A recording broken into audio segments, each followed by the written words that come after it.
نحمده ونصلي على رسوله الكريم اما بعد فاعوذ باللہ من الشیطان الرجیم بسم اللہ الرحمن الرحیم۔ ایک عورت کا حضور صلی اللہ علیہ وسلم کی خبر کے لیے بے قرار ہونا۔ معزز سامعین کرام، آج کی ویڈیو میں جو واقعہ میں آپ لوگ کے سامنے بیان کرنے جا رہا ہوں یہ کافی حیرت انگیز ہے اور اسے دیکھنے اور سننے میں ہم سب کی بھلائی ہے۔ احد کی لڑائی میں مسلمانوں کو اذیت بھی بہت پہنچی اور شہید بھی بہت ہوئے۔ مدینہ طیبہ میں یہ وحشت اثر خبر پہنچی تو عورتیں پریشان ہو کر تحقیق حال کے لیے گھر سے نکل پڑے۔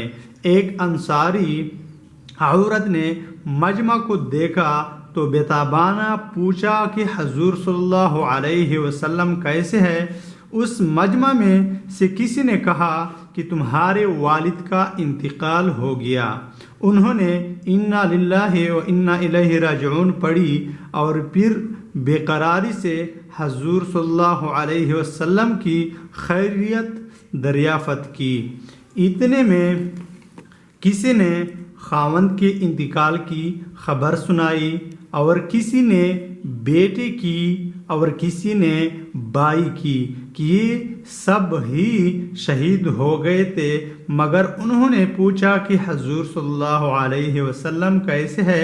لوگوں نے جواب دیا کہ حضور صلی اللہ علیہ وسلم بخیریت ہے، تشریف لا رہے ہیں۔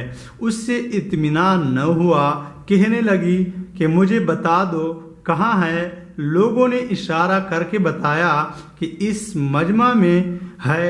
یہ دوڑی ہوئی گئی اور اپنی آنکھوں کو حضور صلی اللہ علیہ وسلم کی زیارت سے ٹھنڈا کر کے عرض کیا، یا رسول اللہ صلی اللہ علیہ وسلم، آپ کی زیارت ہو جانے کے بعد ہر مصیبت ہلکی اور معمولی ہے۔ ایک روایت میں ہے کہ حضور صلی اللہ علیہ وسلم کا کپڑا پکڑ کر عرض کیا، یا رسول اللہ صلی اللہ علیہ وسلم، میرے ماں باپ آپ پر قربان ہو، جب آپ زندہ و سلامت ہے تو مجھے کسی کی ہلاکت کی پرواہ نہیں۔ اس قسم کے متعدد قصے اس موقع پر پیش آئے ہیں۔ اسی وجہ سے مؤرخین میں ناموں میں اختلاف بھی ہوا ہے، لیکن صحیح یہ ہے کہ اس نوع کے واقعے کئی عورتوں کو پیش آئے ہیں۔ تو معزز سامعین کرام، یہ تھی صحابہ کرام رضی اللہ تعالیٰ عنہ کا حضور اکرم صلی اللہ علیہ وسلم کے ساتھ محبت۔ وآخر دعوانا الحمد للہ رب العالمین۔